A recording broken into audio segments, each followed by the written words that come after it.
Hello and welcome to PMI's Leading for Business Excellence podcast. I'm Susanna Clark, Managing Partner of PMI, the Performance Improvement Consulting, Training and Apprenticeship firm. This podcast brings inspiring stories from across the globe and a multitude of different sectors. We talk to great leaders who share their experience and also what business excellence means to them. In this episode, I'm joined by Tony Tielen, Group Director, Smiths Excellence System. Smiths Group PLC is a British multinational engineering business. They operate in 50 countries with over 15,000 staff. So you can imagine, embedding a culture of continuous improvement is no small feat. Tony's very clear, a deployment of this size starts with leadership. With a clear vision and purpose, they know their strengths and they've identified their priorities. This has then been cascaded from the top, enabling them to work as a united team throughout Smiths Group to turn their plan into actions. But that's not all. They've paid great attention to the behaviours. They've created a safe place where everyone can share their opinion, not be afraid to fail, be confident to speak up. They challenge themselves to improve gender balance, to innovate, lead inclusively, and really live their values. So it's no surprise that they were successful winners of the BQF Excellence in CI Culture Award. If you're looking to transform your culture, if you're looking to establish a continuous improvement methodology and way of working, you're going to love this episode.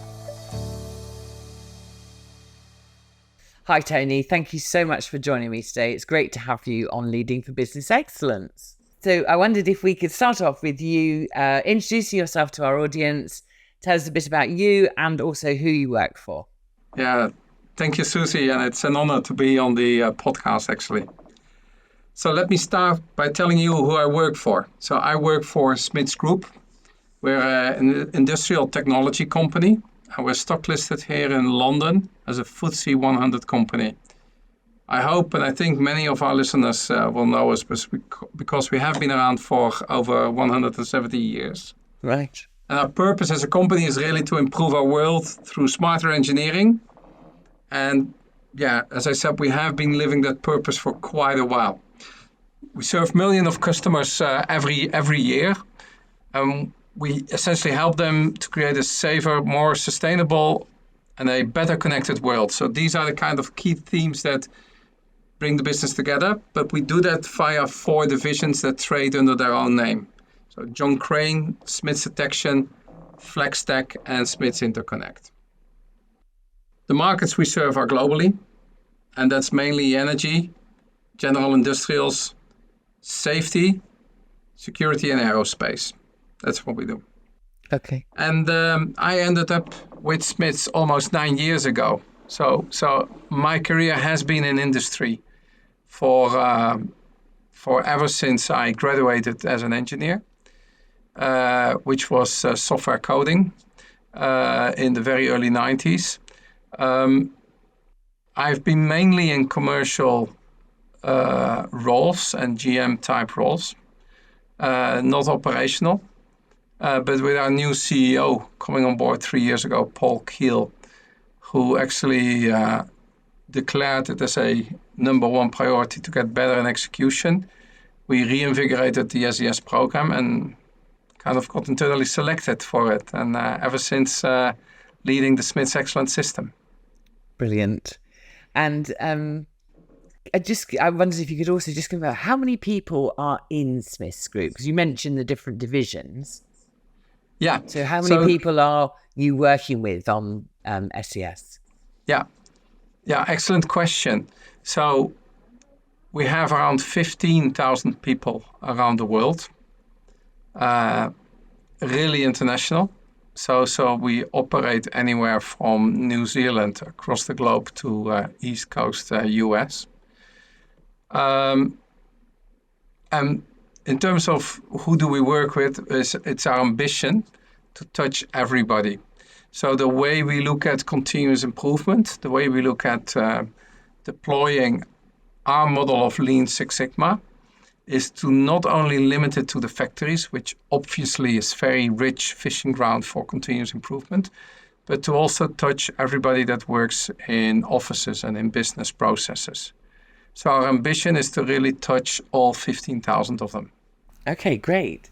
I wondered if you could just give us a little bit of your own history. What brought you into the world of business excellence, continuous improvement? Yeah, in that context, a very surprising but therefore also nice course, I would say.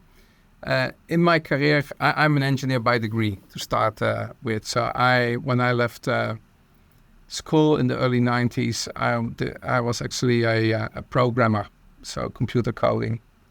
And I had an electrotechnical degree. In my career, very early on, I got caught up in more commercial roles, be it sales, be it marketing, be it business development. And from there on, grew into general management roles. Worked for engineering companies like ABB and Honeywell, and I joined Smiths 8 years ago.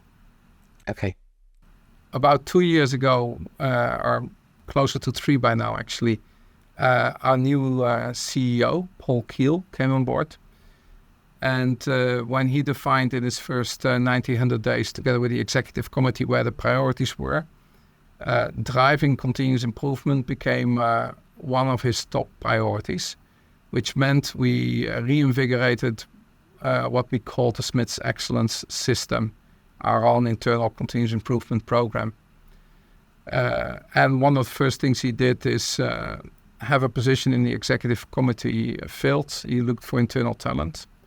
And that happened to be me in terms of pick by the executive committee. So very honored, but also feeling kind of new. Why me?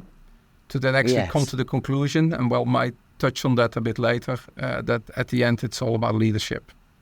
Yes, and amazing to hear that position was made available at that seniority within the organisation. So I'm quite interested in you sitting at that level and working with people, and what influence and opportunity perhaps that's given you by working at that level. Yeah, no, so absolutely, both personally, obviously, but more importantly for the program. I think one of the key things in having a successful continuous improvement program is that the tone is set from the top. The tone is set from the top. Everything we do when it comes to continuous improvement is very much embedded in the culture of the company, which we want to advance through the deployment of continuous improvement. It starts with leadership, ensuring alignment on mission, purpose, vision, making sure there is a safe working environment where people can share mistakes so that we can learn from it. So a lot of elements in continuous improvement, to my opinion, are leadership. So without strong backing from the top, in our case, the CEO, it's very difficult to get a program up on its feet. Yes. And you describe your CEO coming in with that energy and, looking at those priorities.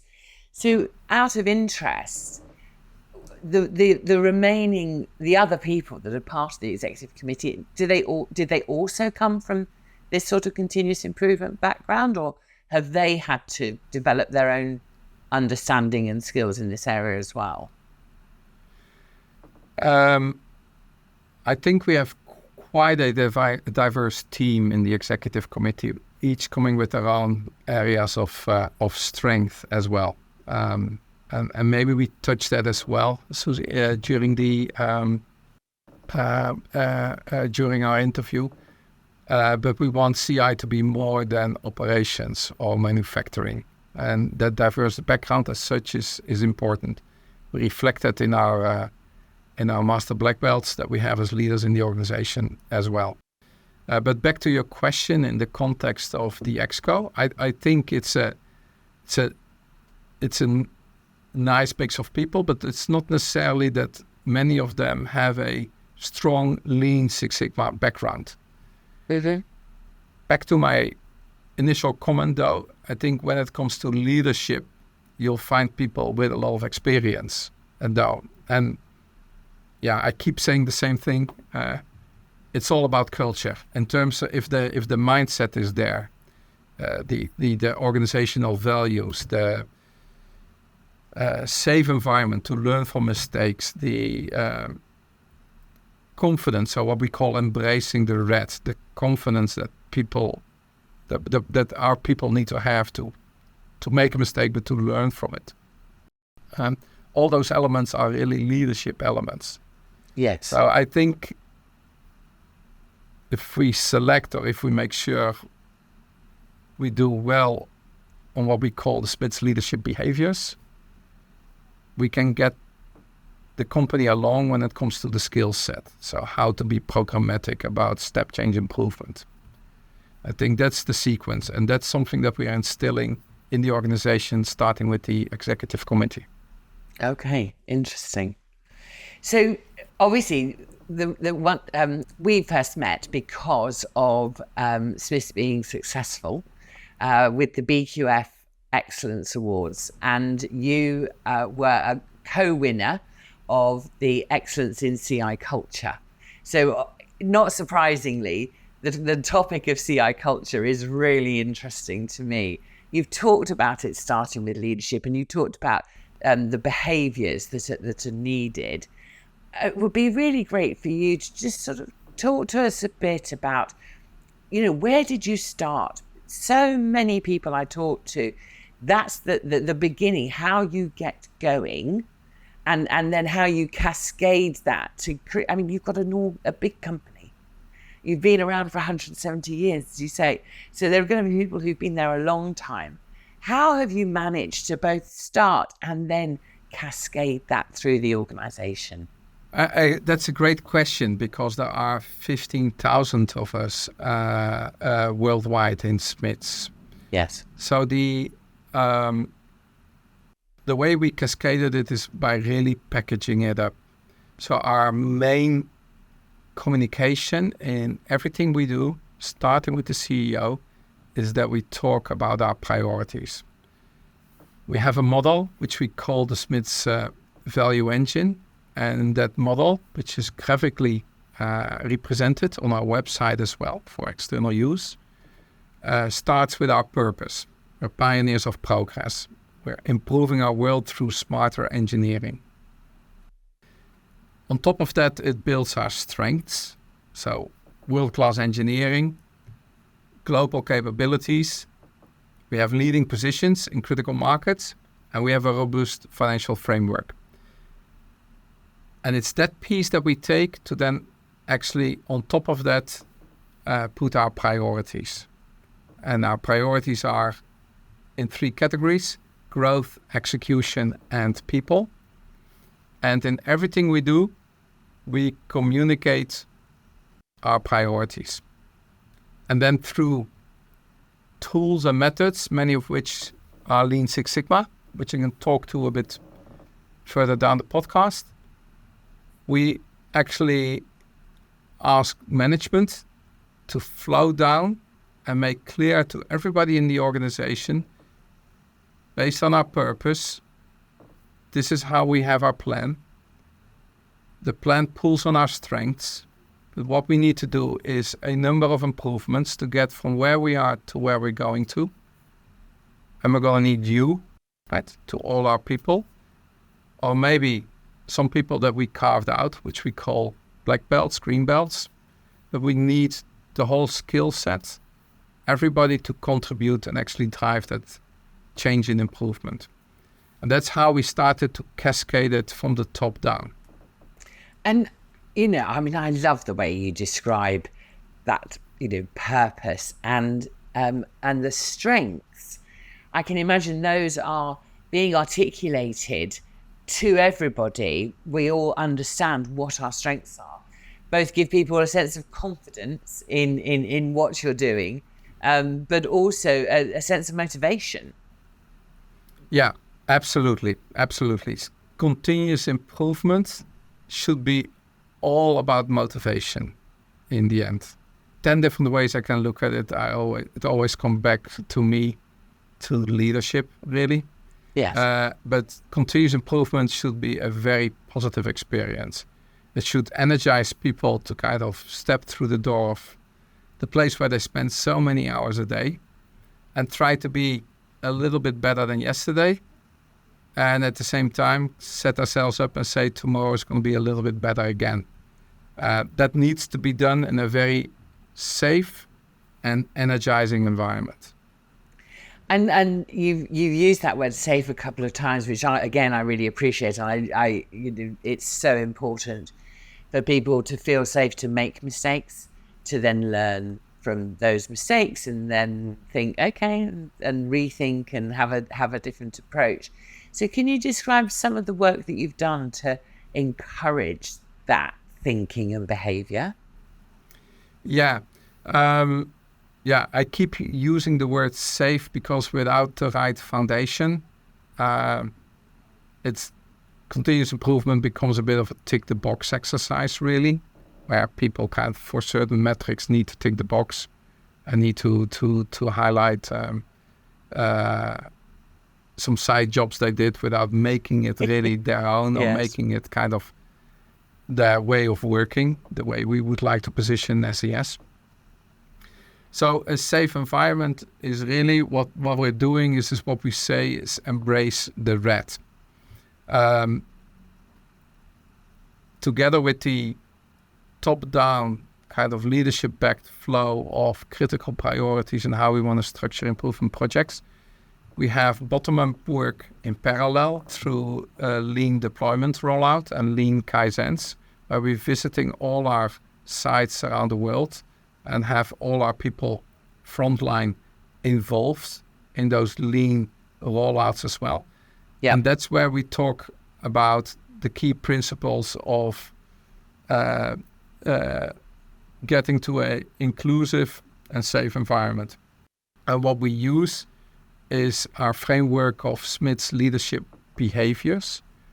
We defined 7 behaviors. This is not a continuous improvement activity, by the way. This is company-wide backed by our HR department, rolling out the Smith's leadership behaviors. And those Smith leadership behaviors actually emphasize a couple of core values: respect, integrity, next to ownership. But we also drive diversity and inclusion as part of our leadership behaviors very hard, with all kinds of associated programs as well.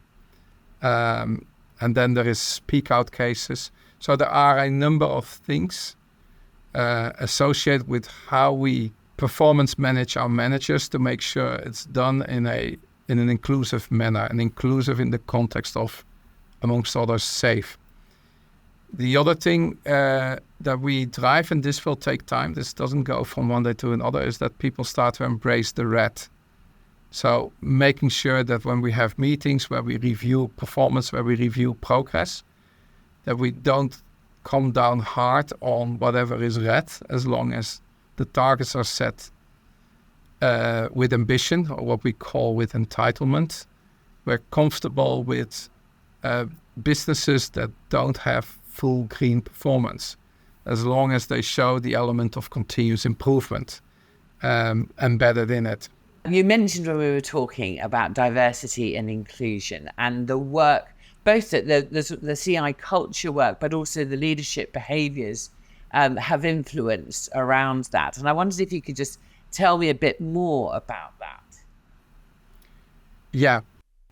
So to start with our leadership behaviors, this is one of the 7, is leads inclusively and empowers, which is very much in this space. And what we did as well is we made diversity one of our key priorities. So we have 15 in total. It's one of our 5 people priorities. Now, when we talk diversity, it's really in broader sense. Yes. But we focused as a first step on gender diversity, male, female, and particularly on female leadership in our organization. So we applied the same principles as we do with any other metric, which is we have set ourselves a target to increase the percentage of female leadership in our organization. And it essentially does two things. One is because it's a priority, we talk about it all the time. So it's a good platform to understand why don't we see enough female leadership growing through the ranks. The second thing, because it's a priority, is we have started to provide a level playing field. Whenever we have positions, we want to have diverse slates. We want to have male and female candidates. And if it is difficult to find female candidates, we can have a discussion as to why. We can challenge whether certain candidates are not ready yet, which is an often heard excuse, or we can challenge and discuss mobility required to make sure we do get female leadership coming through. Now, in this whole spectrum, the Smith's Excellence System, as a CI program, has three targets. One of them is develop leadership. What we do is in our full-time change management positions, MBB and BP, we actually pick high-performing talent. It's a 2-year assignment, give or take a couple of months. And what we're doing and it's a perfect incubator for our future leadership.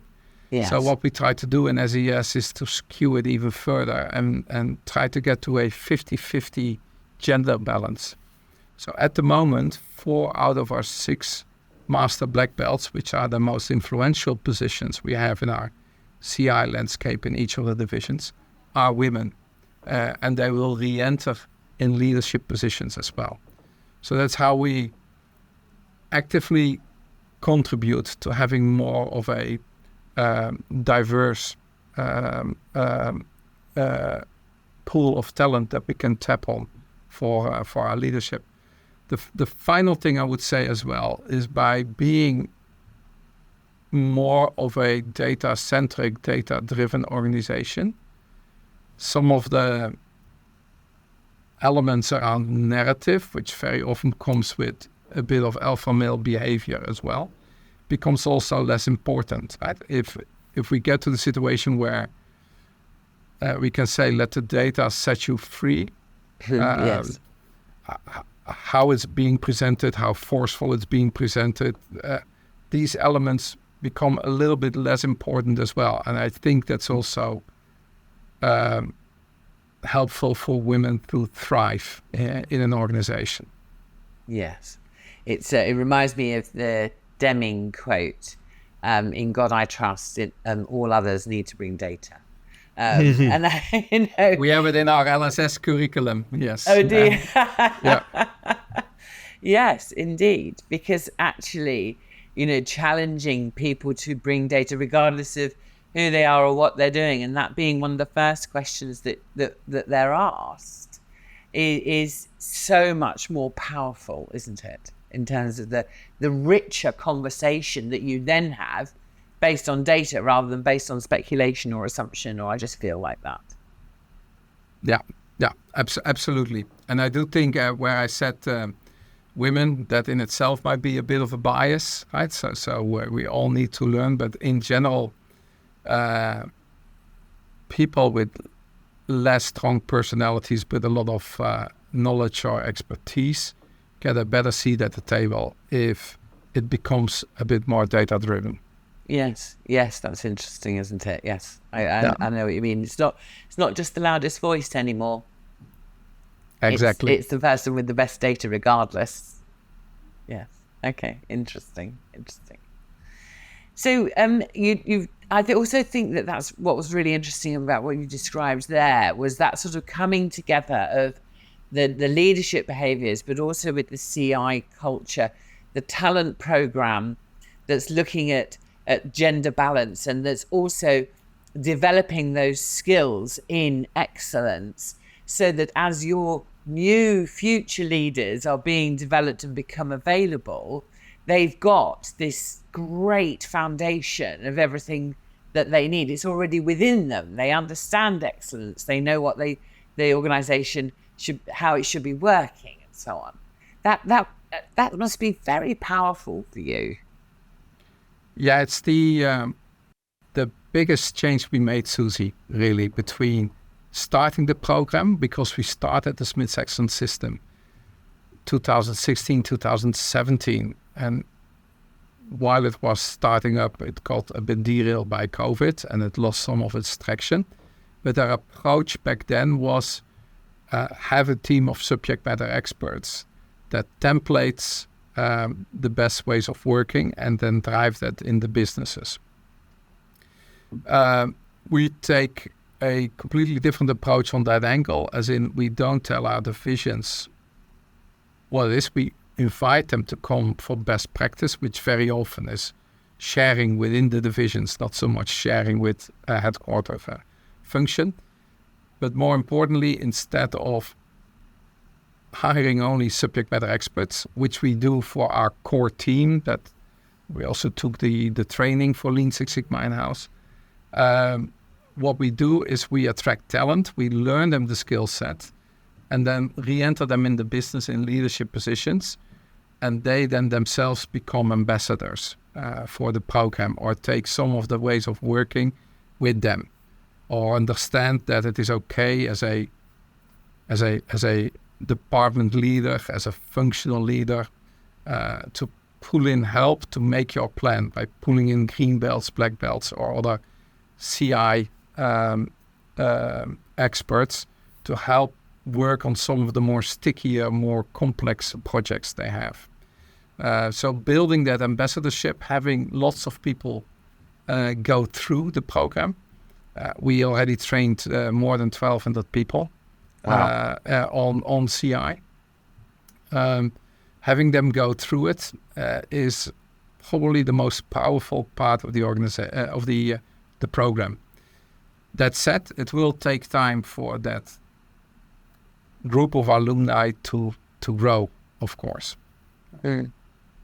But in this approach, we're big exponents of the need to not just have a method. So you mentioned Lean Six Sigma, that's a method, but to have the personal skills development too, to have that ambassador type role, that their responsibility isn't, I'm going to use a simple example, is not just to teach people how to use flowcharts, but is to help people understand what that flowchart is enabling them to want to see about how their work works. And what do you how important do you think that balance is of both method and psychology, and having that change capability as well with people? So I definitely lean to the change methodology as being the most important piece. I mean, the method in itself remains important, but it's the change piece, the stakeholder management, getting others along, is the most important part in the program, which is also why we pick high potential talent, people that re-enter in a leadership position as well, where they will continue to need that change management capability, that stakeholder engagement, getting people along. Our set of MBBs is very diverse. IT, legal, M&A, operational, or business process. They come from all kinds of different areas. As I said myself, in my career, most of the time I was in commercial roles myself. But continuous improvement for me is all around the change mindset and getting people along, spreading the gospel. The methodologies that we teach them, and we focus a lot on Lean Six Sigma, indeed, are really tools to make sure we make sustained improvement, so that once we leave the project, we do have a good set with a control plan. We have a good set of inputs to keep the process going at where we left it. But if you don't have the buy-in from the people, if you don't have the buy-in from the roles, and we talk about process owners, process champions. Yeah.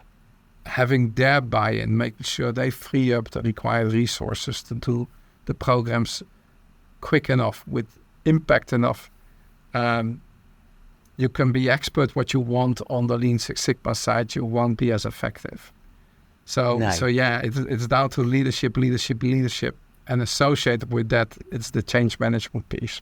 Yes, because you're talking there about that sort of process ownership, and it's also and about leaving the sustainability of the improvement. So often it's been like sort of pushing it over the edge. That's it, and people run away.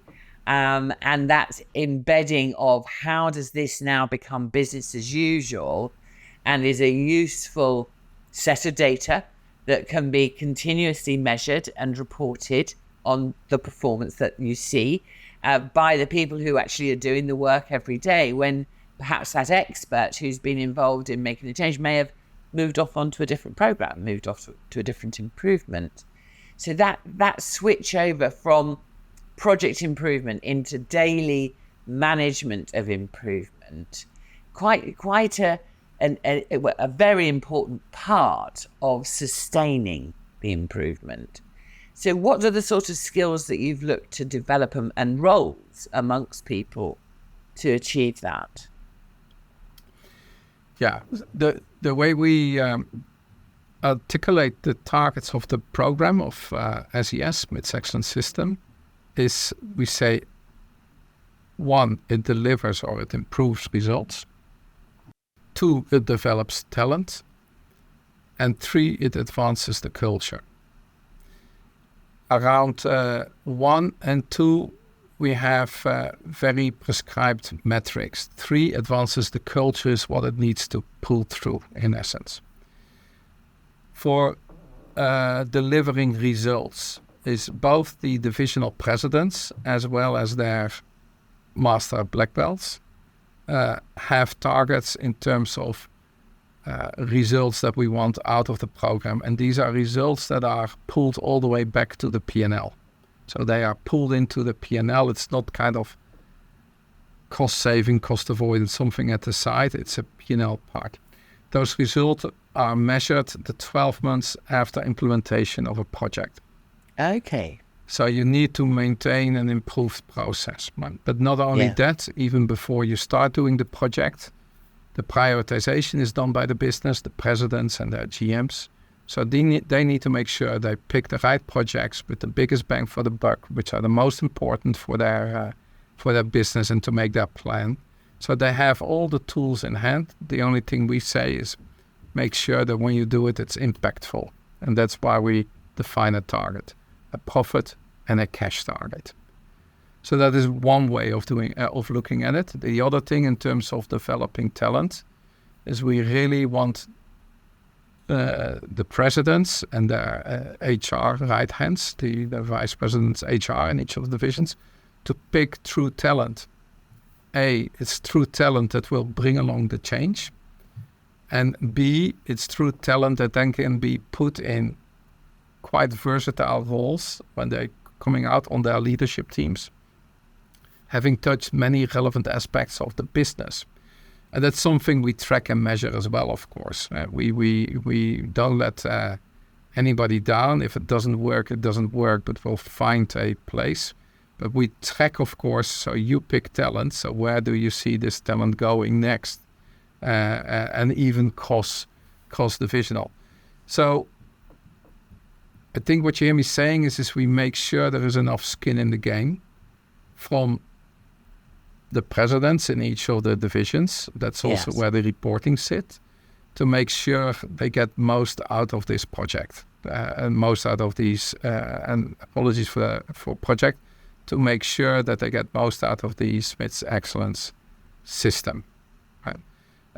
And sustaining improvement is very much part of it, as they are measured against SES benefits, but it's also SES that underpins their budget. In other words, they won't meet budget if they don't get the step change improvements needed. Yeah. Interesting. I like that idea of there's the change being sustained and those benefits being reported over a much longer lifetime once the improvement's being delivered. Very good. After 12 months, we stop and we don't track it, but it's a 12 months post-close where we actually say these are the benefits of the results, and it's signed off by finance as well. So, and in the world of continuous improvement, after 12 months, there's every possibility you might be going again, mightn't you? Further improvements might be available. Technology changes, priorities change, and so on. So I can see why that's more than enough. Absolutely. And Tony, where do you get your own inspiration from over the years that you've been practicing in this field? What things have been the most inspiring for you? Yeah, so I touched the field of continuous improvement when I worked for Honeywell, where I became a green belt. And in the case of Honeywell, that was a requirement to go through the belt program for all senior management. But I would say in general, I like challenge. The picking up this program. It's a great honor to be on the executive committee, but picking up this program was both a step up into the ExCo as well as a step aside into a new field where before I was pulling in resources to help me. I'm now driving and setting up that program. So a big stretch, but I learned a lot. I very much believe we all need to continue learning. I'm way into my 50s now. I'm not planning to stop learning at any point in time. No. And I'm just competitive in nature. I want to make a dent. We report on SES externally as well as one of our key enablers to drive a better performing business. What keeps me going, what keeps me ticking. 2 years into the program, I have to feel that there is much more opportunity than I ever saw, and I do embrace the red. I mean, it's kind of how I'm wired. I'm keen on seeing opportunity and doing even better. Yes. And that's an element of enthusiasm that I want to get across to other people in our business as well. And I think you're right. I mean, the question of continuing to learn. And problem solving as well. And when you look at children, they're hungry for learning, aren't they? But they love a puzzle. They love putting something together, trying to build something, Lego or whatever it may be. And we sort of come out into our 20s, and some of that's gone. We've lost that drive to be a problem solver on a daily basis, as you were as a child. So I think that this type of work really reignites that within people. Yeah, no, it's fun that you pick those words, Susie, as what we do is kind of our entry level training. And again, one of the things we did is we took everything internal is everyday problem solver. What we want to offer all our people is certain tools, easy methods, and all these kind of things to kind of touch a little bit CI methods, CI tools, and work with them and integrate them in their life, in their maybe even beyond work. I have a bit OCD, I must say, so my bookshelf looks like a 5S kind of yes. Far too nerdy set of folders and everything else. But yeah, I do think deep down, if not at work, somewhere else, people are curious, people want to be challenged, I think everybody or the vast majority has it. So it's down to us, down to me, to actually tickle that a little bit and have people apply it at work as well. Again, it's a place where we all spend so much time. We better make the best out of it. And absolutely, playing for a winning team is always more fun than playing for a losing team as well. So I think we have everything going for it, that if we find the right tone, that we can mobilize people to do a bit better every day. Brilliant. Tony, it's been lovely talking to you. I love some of the things that you're doing. I feel like I want to be part of it and come along and join in, which I'm sure must be how the people who work with you and Insys are feeling, which is fantastic. And congratulations again on your win of the award for the BQF. I can see why they chose you as one of the winners. It's a great story. So thank you very much for your time today. Thank you. And thank you for the invite, Susie. And the BQF award recognition is so important in motivation. So it's a great recognition for the team. Many of which put not just in the submission for the award, but kind of the underpinning with the program, put in a lot of time and effort, a lot of personal investment in there as well. So, it rubbed off very nicely internally. Good.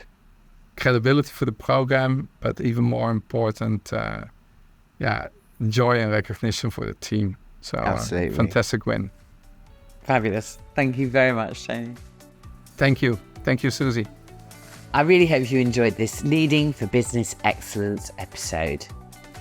If listening to Tony has inspired you to think about how continuous improvement can transform your performance, then have a look at our website. We have a whole range of Lean and Six Sigma training, from white belt to master black belt. You can see dates for courses available if it's just for you, or get in touch if you'd like to discuss a wider program of deployment.